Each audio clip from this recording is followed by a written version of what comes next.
Di na ngayon. But last day, may... Dito, sa malayo. Sayang ano. O malalim.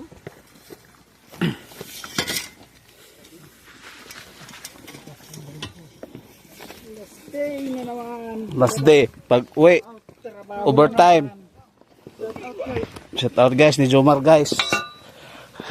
So Jomar guys, nag-live. Please follow Jomar De Vera guys. Amaro. Ano guys oh?